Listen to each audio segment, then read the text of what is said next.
The barn door dragged open on a rusted track, and the light fell on 4 figures pressed into the hayloft above. Tall, all of them, even the small one. Black hair, green skin, eyes that did not blink. The largest rose to a crouch, one hand flat against the loft beam, and spoke before he could. "Walk away," she said. "There is nothing here for you." He did not walk away. He stood in the doorway with the deed still folded in his coat, and he understood that the cheapest farm in the county had not been empty after all. 3 days before that, he had bought it at the county steps for the price of its back taxes. The auction was a short thing. A clerk read the parcel number, the years owed, the figure. No one else bid. The land had sat tax delinquent so long, the county had given up on it, and a farm sold for back taxes goes to whoever raises his hand. He raised his hand. The clerk wrote his name without looking up, and that was the whole of it. He had wanted it that way. Cheap and far and forgotten. His wife had been gone 2 winters. He did not say the word for what she had been to him, not even to himself, because saying it made the house behind him in town too quiet to stand. So he had sold the house. He had taken the money to the county steps and bought a ruin, and he had told himself that a man with enough work in front of him doesn't have time to grieve. He was good with his hands. That much had never left him. He could mend a fence and set a post. He could patch a roof that had been open to the weather. He could coax a crop from soil that everyone else had called dead, if it came to that. He had done harder things than this. In years he tried not to count.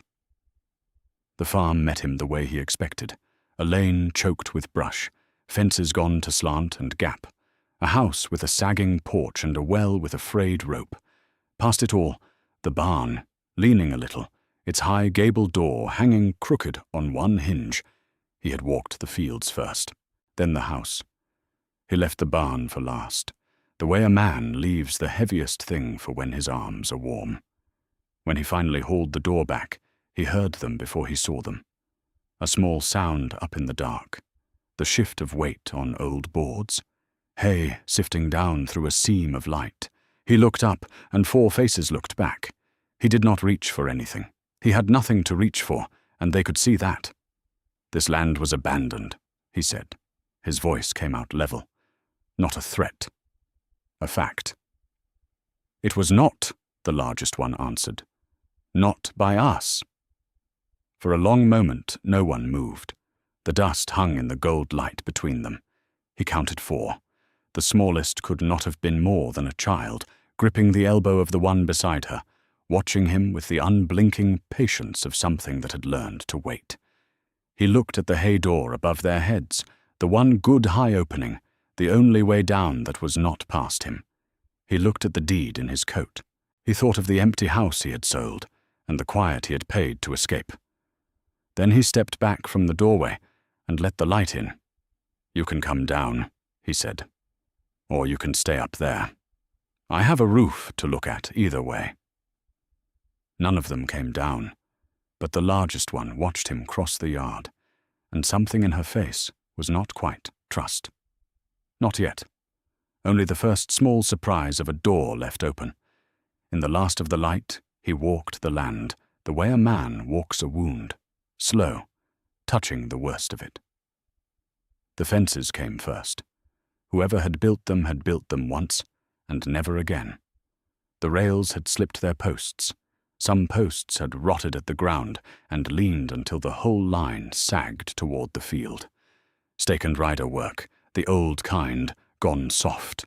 He set his hand on a top rail, and it gave under his weight, dry as a bone left in the sun. He did not curse it. He counted it. So many posts to cut, so many rails to set back in their slots. The arithmetic of it steadied him. The fields were worse and easier both. Worse because nothing grew in them but the brown stubble of years no one had planted. Easier because dead soil was a thing he knew. He crouched and worked a handful loose and let it fall through his fingers. Not poisoned, just tired. Tired could be fed. Tired could be turned and rested and brought back if a man had the seasons and the patience for it. He had the patience. He had little else, but he had that. The house he left half looked at. A sagging porch, a door that stuck, a well with a rope frayed to threads.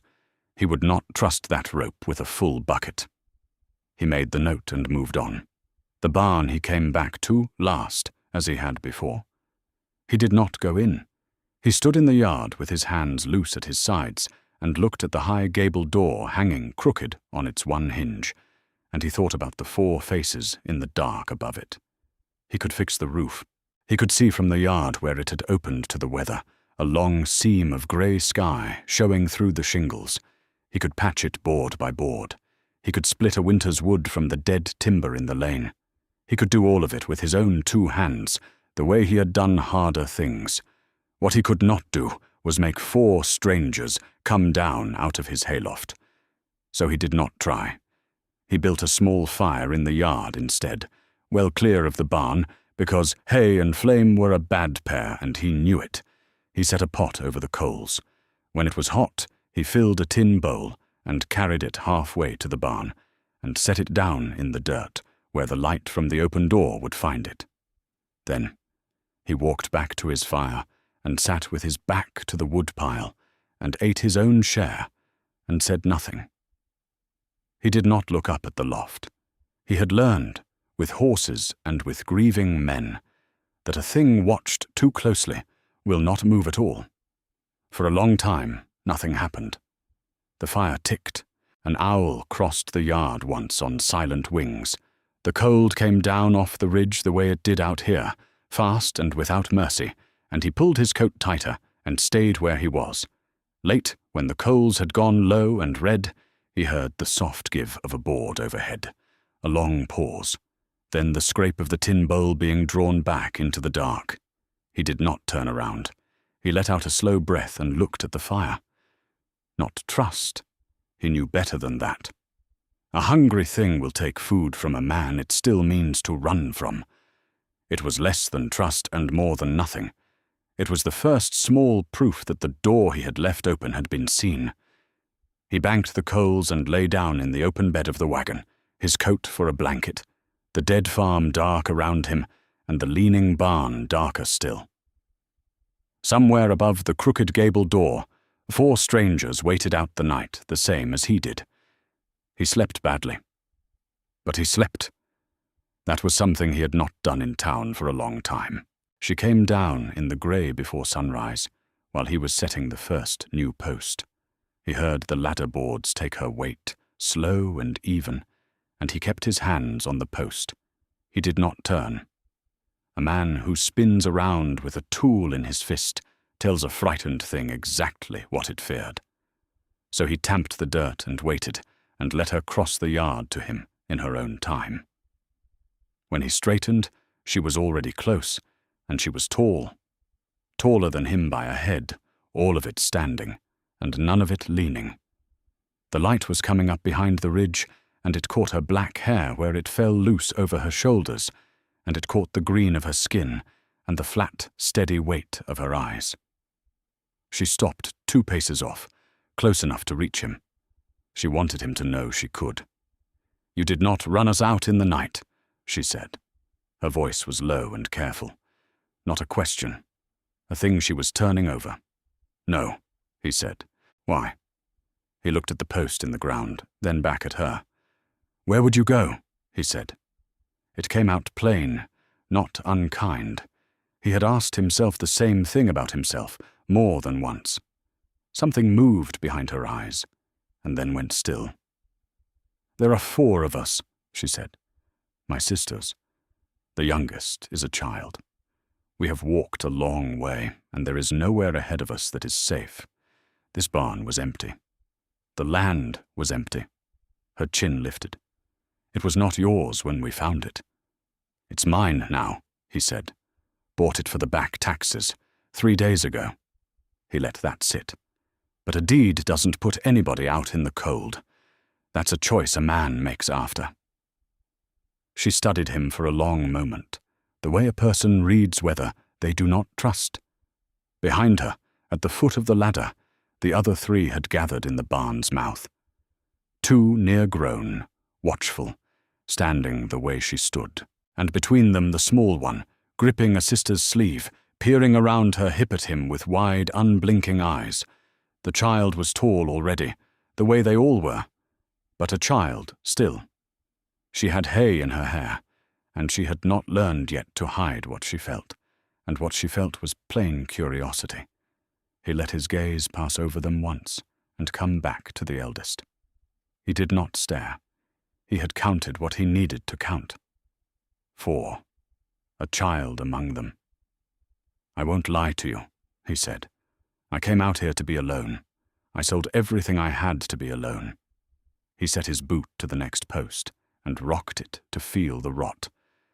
"But the roof leaks over your heads, same as mine, and one man can't hold a rafter and nail it at once." "You are offering us work," she said slowly, like she did not believe the shape of it. "I'm offering you a reason to stay that isn't charity," he said. "Easier for both of us, I think." She was quiet. The child whispered something and was hushed. The cold burned off the grass, and the first real light poured down into the dead fields in one long pass of gold, and for a moment the whole ruined place looked like something that could be saved. "I will think on it," the eldest said at last. "Think on it from inside the barn," he said, and bent back to his post. "Wind's coming off the ridge." She did not answer, but she did not go far either. When he glanced up some while later, she was standing in the barn door with her arms crossed, watching him work, and it was not trust on her face. Not yet. It was the look of someone who had stopped, just for a breath, waiting for the floor to fall out from under her. She gave him her answer at midday, with the sun straight overhead and the new posts standing in a short, clean row behind him. "We will stay," the eldest said. "We will work. We will not take what is not given." She said it like terms read off a page, each line set down separate. "When the cold breaks, if you want us gone, we go. No argument." "Agreed," he said. That was the whole of the bargain. No hands shaken, no paper. A man and a tall green woman standing 6 feet apart in a dead field, each watching the other for the lie. There was none on either side, and they both saw that, and it was enough to go on. "You have names," he said. It was not quite a question. She told him hers. She told him her sisters', one by one, nodding to the barn where the other three had come to the door to listen. He said them back once, slow, to fix them. He did not ask where they had come from or what they were walking from. A man learns when to leave a thing unopened. "You can use the barn," he said. "Fix it as yours. I'll work the house and the fence. The roof we do together. I can't hold a rafter and nail it at the same time." "No one can," the eldest said. There was no warmth in it, only agreement. They started that afternoon with the rails. He had cut a stack of new rails from the dead timber in the lane, good and straight, but green wood is heavy, and a full rail dragged at his shoulders till they burned. He had been hauling them one at a time, end over end, slow. The second sister came out to the fence line without being asked. She took the far end of a rail he was wrestling and lifted it clear of the ground as though it weighed nothing at all, and held it level and waited. He looked at her across the length of the wood. "Slots at the post," he said. "Easy down." They set it in one motion. It dropped into the notch clean and sat. He stood back and looked at it, and felt something he hadn't felt in a long while, which was the simple ease of work shared between two people who knew what they were doing. He did not say so. He picked up the next rail. They worked the line till dusk, the two of them, and the eldest mended the leaning barn door, and the third sister hauled deadfall to the woodpile in armloads that would have bent him double. The smallest one carried what she could, a single split log at a time, walking it to the pile with great care and great seriousness, and no one told her to stop. By dark, a whole span of fence stood true. The barn door hung straight on a hinge he hadn't had to touch. The cold came down off the ridge again, hard, and this time when he built the fire in the yard, the eldest came and set a second, larger fire near the barn mouth, well back from the hay, the way he had the night before. She had watched him do it once. She had learned the rule and kept it.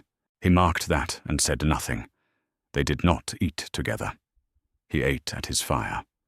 The four ate at theirs, the child's voice carrying thin and bright across the yard, then hushed. 2 fires in a dead farmyard, 50 feet apart, and no bridge between them yet. But the fence stood. The work had held, and the bargain had held, and a man and 4 strangers had passed a whole day without anyone reaching for anything but a tool. It was not trust. It was the frame you build before trust, post by post, rail by rail. He lay down in the wagon bed and looked at the 2 fires burning low and thought that the frame, at least, was square. On the 3rd day, the eldest set a portion of their own supper on the flat stone halfway between the 2 fires and walked back without a word. He looked at it for a while before he crossed to take it. It was a coarse, flat bread, dense and dark, nothing he knew. He ate it at his fire and found it good. The next night he set his pot of beans on the same stone and walked back the same way, and in the morning the pot was scrubbed clean and turned upside down to dry. Neither of them spoke of it. The stone did the speaking. On the 4th day, they finished the long fence line together. He sighted down it from the corner post, and it ran true the whole way, post by post, rail by rail, the first thing on the place that was whole. The second sister stood at the far end and sighted down it the same way he did, and when their eyes met across the length of it, she gave him a short nod. He gave it back. That was the entire exchange, and it carried more than most conversations he had had in 2 years. On the 5th day, they did the roof. He went up first, and the eldest came up after him, sure-footed on the pitch in a way that told him heights were nothing to her. They worked the long seam where the sky showed through. He fit the boards and held them, and she drove the nails, her arm coming down once where his would have needed 3 blows. He laid the shingle, and she set the next so its lip caught the rain. They did not need many words for it. A roof has its own grammar, and they both spoke it. By dusk the seam was closed. He sat on the ridge and looked out over the dead fields gone gold in the low light, and the leaning barn that did not lean any more, and for a moment the weight he carried set itself down on its own. That was when the smallest one started talking. She had climbed halfway up the ladder to watch, chin on a rung, and she was telling a story.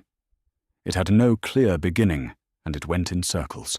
There was a fox in it, and then the fox was her grandmother, and then the fox was a star that had come down to the river to drink and could not get back up, so the sisters had carried it home in a basket and fed it on plums until it was strong enough to climb the sky again.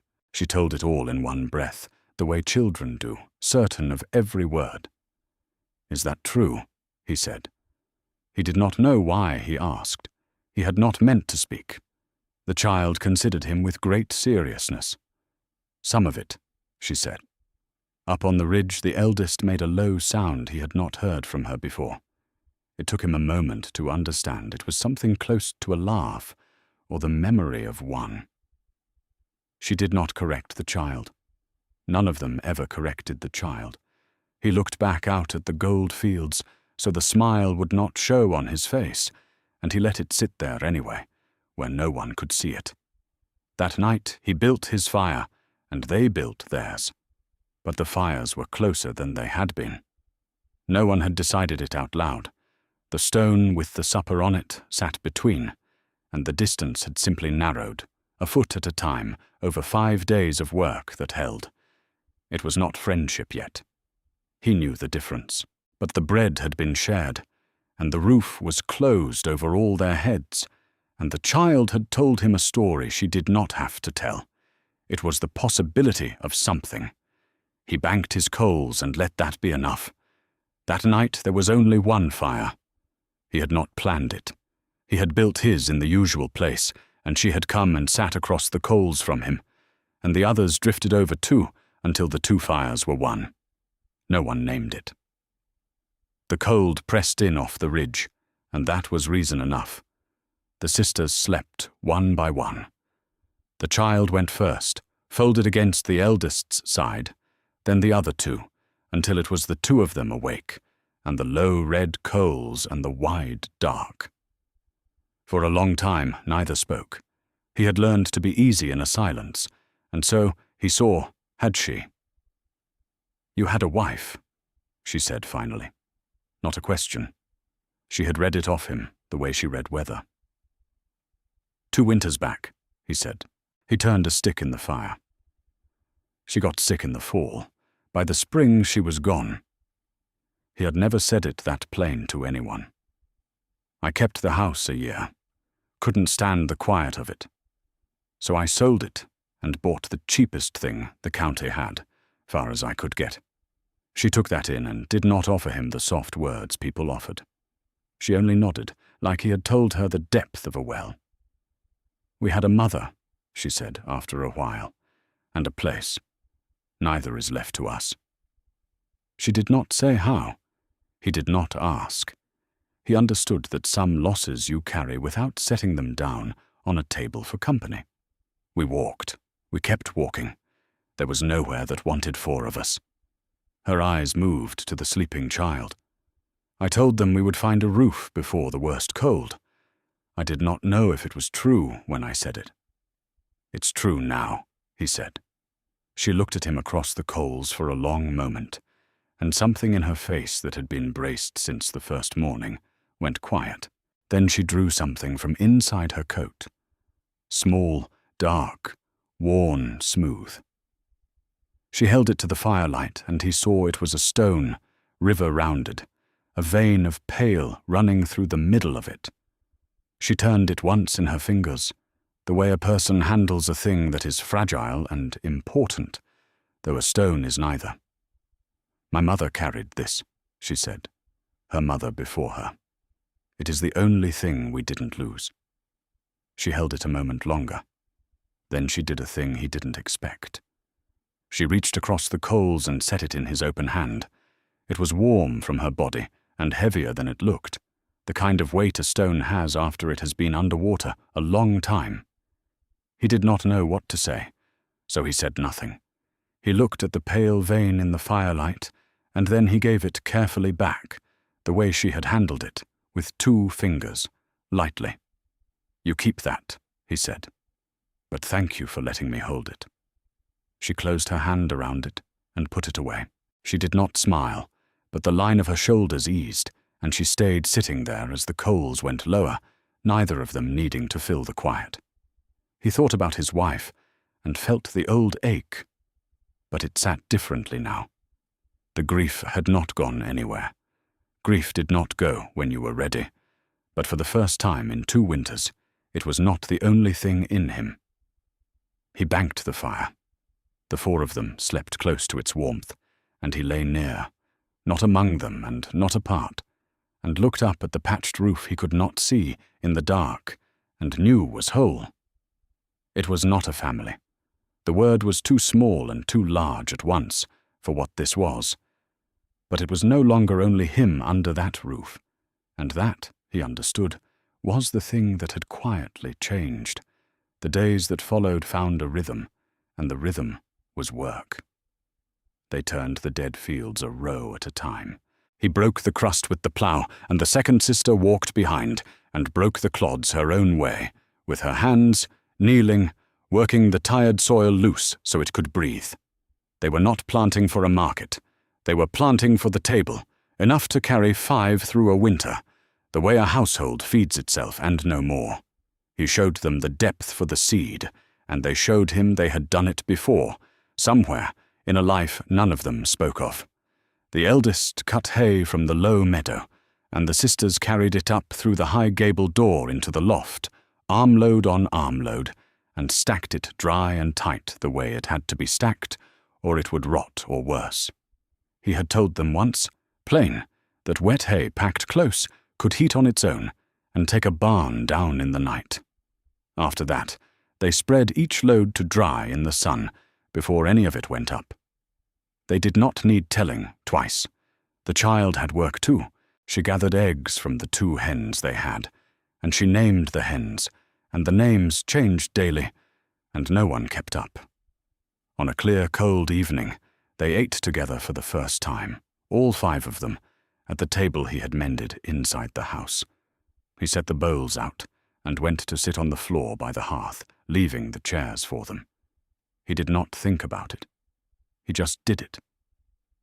The eldest looked at him on the floor for a moment, then took a chair, and the others followed, and the child climbed up beside her and swung her feet.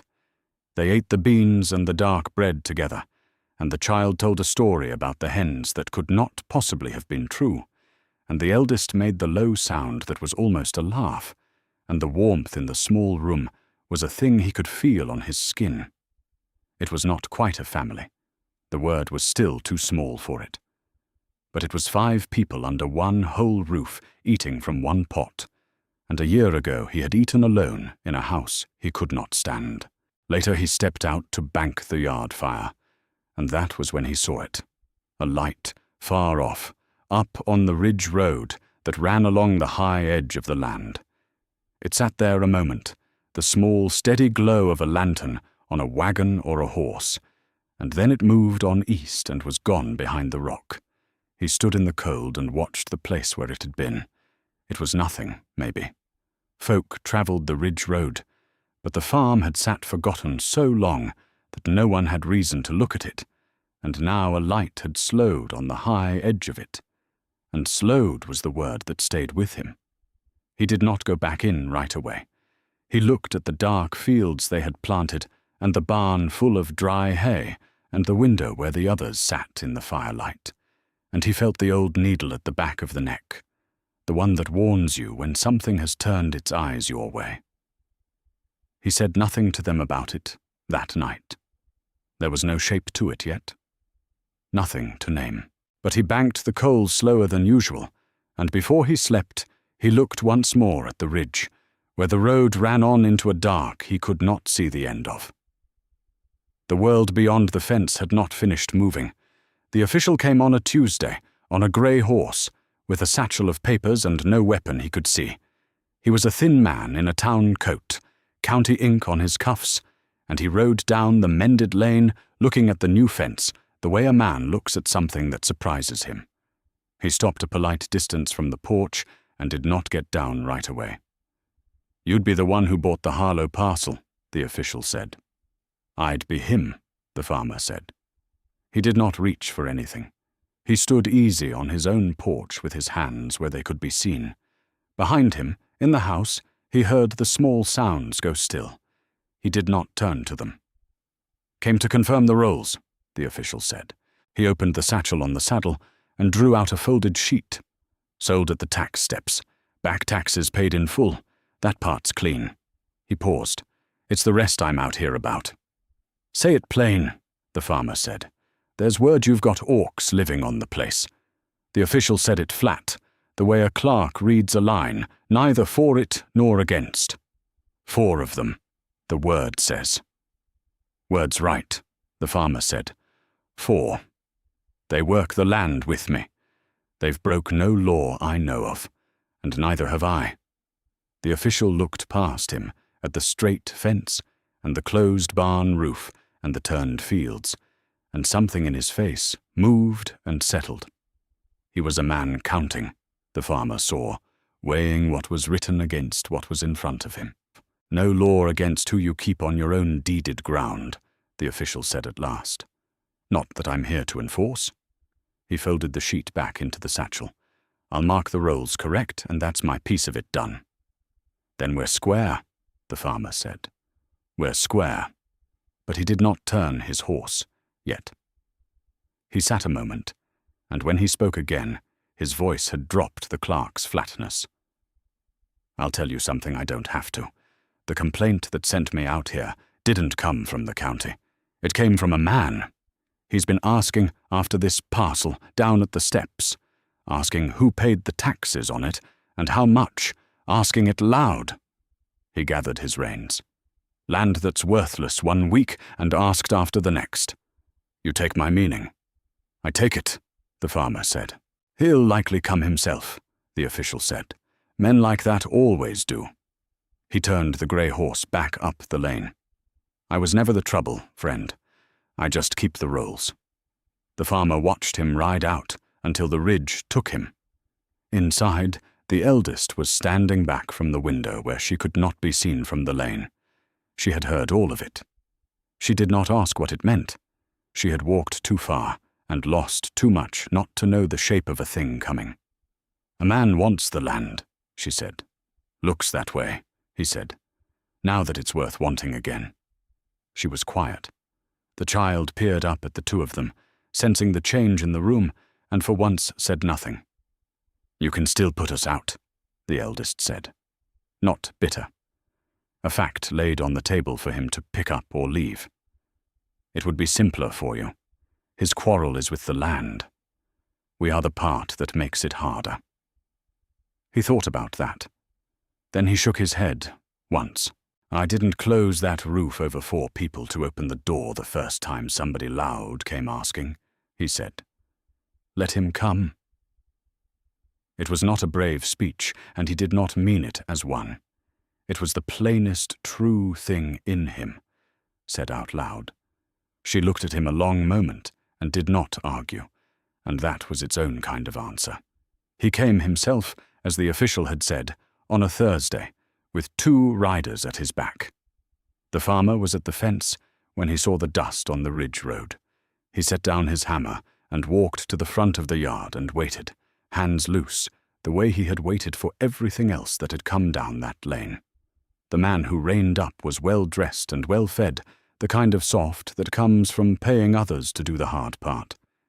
He looked at the mended fence and the standing barn and the green rows coming up in fields that had been dead a month before, and he did not like what he saw. The farmer could read that much. A ruin he could have taken cheap. A working farm was a different price. You're the squatter bought the Harlow place out from under me, the man said. Bought it at the county steps, paid the taxes owed. There's no under anyone about it. I'd had my eye on that parcel 2 years, the man said. Was waiting on the price to fall far enough. His jaw tightened. Then some drifter walks up and pays the back taxes the week I meant to. That's how the steps work, the farmer said. Loudest eye doesn't win it. The paid bill does. The man's gaze went past him to the barn, where the eldest had come to stand in the door, tall and still, her sisters behind her in the dark of it. His mouth curled. And I hear you've filled it with orcs. He said the word like spitting. 4 of them. That's a thing the county would care about. A man harbouring their kind on land he's barely got a claim to. Folk around here would care more. He leaned on the saddle horn. Be a shame if your fences started coming down faster than you can raise them. Be a shame if a barn full of dry hay found a spark some night. It was said easy, almost friendly. That was the worst of it. The farmer felt the cold come up his spine, and he did not let it reach his face. You're threatening to burn me out, he said. Flat. Naming it. So it sat in the open between them, where the man would have to look at it. I'm telling you the land's a hard place, the man said, and you've made yourself friends of nobody to hold it with. Behind the farmer, a board shifted. The eldest had crossed the yard. She came and stood at his shoulder, all of her, and said nothing. The second sister came and stood at his other side. The third moved to the porch step. They did not raise their hands. They did not need to. They only placed themselves, one body at a time, around the man who had a roof over them, until the soft man on the horse was looking at 5 people standing on ground they had made whole. His 2 riders shifted in their saddles and looked at him for what came next. Something crossed his face. Not fear, exactly. The recalculation of a man who had come expecting 1 drifter and found a wall. This isn't finished, he said. He gathered his reins hard. I've got papers to look into. claims older than your steps. I'll be back with more than words." "We'll be here," the farmer said. "We don't run." The man turned his horse, and his riders turned with him, and they went back up the lane and up the ridge road the way they had come, the dust hanging a long time in the cold air after them. The eldest watched the empty road beside him. "He will come back," she said. "He will," the farmer said. "Men like that always do." He looked at the barn full of dry hay and felt the weight of what had just been threatened settle in his chest. "We'll be ready for him when he does." He came back at dusk, when fire does the most work, and this time he brought 6 riders instead of 2. They came down off the ridge road in a line and spread across the front of the yard, and the soft man sat his horse at the center of them, with a folded paper in his fist and a lantern lit on a pole. The farmer had seen the dust early. There had been time to do the only thing worth doing, which was to stand. He stood at the front of the yard with the well at his back and the barn behind that. He did not hold a weapon.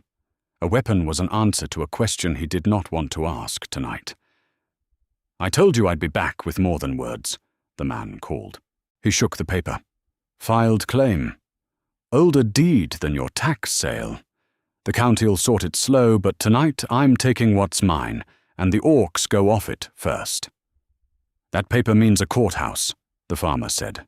"Not a torch at dusk. If your claim's good, you don't need 6 men and a lantern." That landed. He saw it land. A man with a true deed comes in daylight with a clerk. This man had come in the dark. Then the others came out of the barn. The eldest first, tall and unhurried, and she crossed the yard and stood at his right shoulder. The second sister came and stood at his left. The third took the porch step above them. They placed themselves the way they had before, one body at a time, and this time they did not stop. They stood, and they were still, and the stillness was louder than any shout. Not one of them reached for anything. That was the thing the riders could not answer.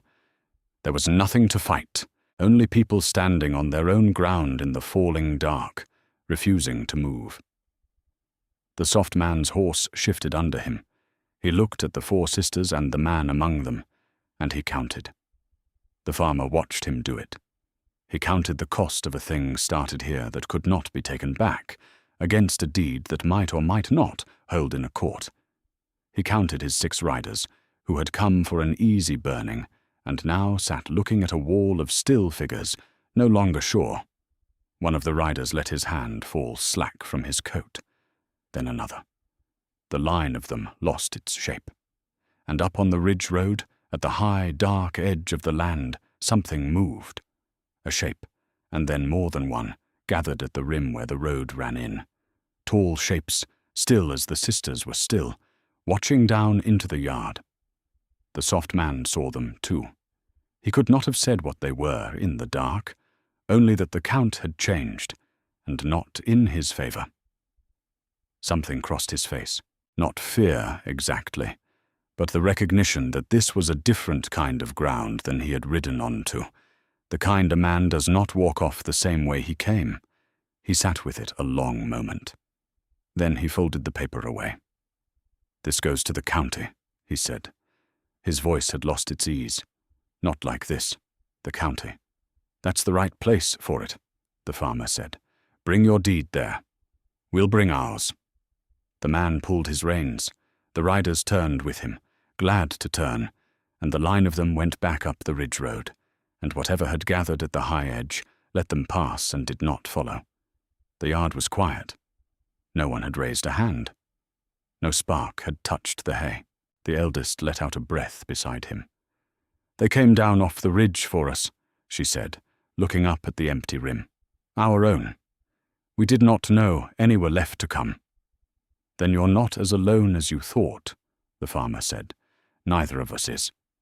The soft man took it to the county, as he said he would, and the county was slow, and in the end the paid bill at the tax steps held against an old deed that no one could fully prove.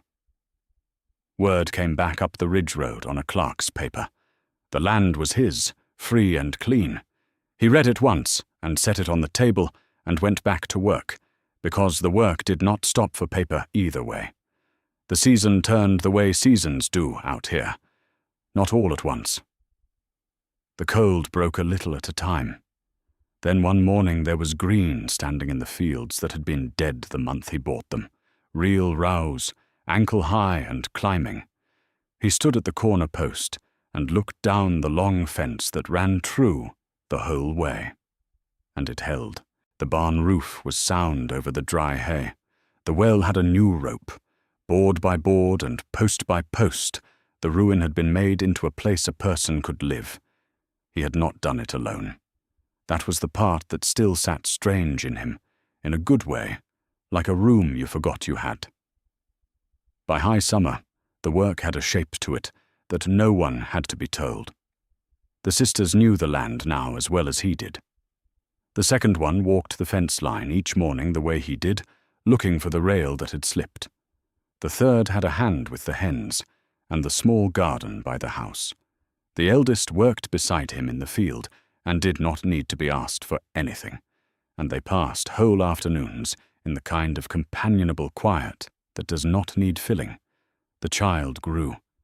She still told her circular stories, and no one corrected them, and the fox was still sometimes a star. She had stopped flinching at sudden sounds. He marked that, and said nothing, but he marked it. It was not quite a family. The word had seemed too small for it once. Now it seemed too small the other way, like a coat a man had grown into.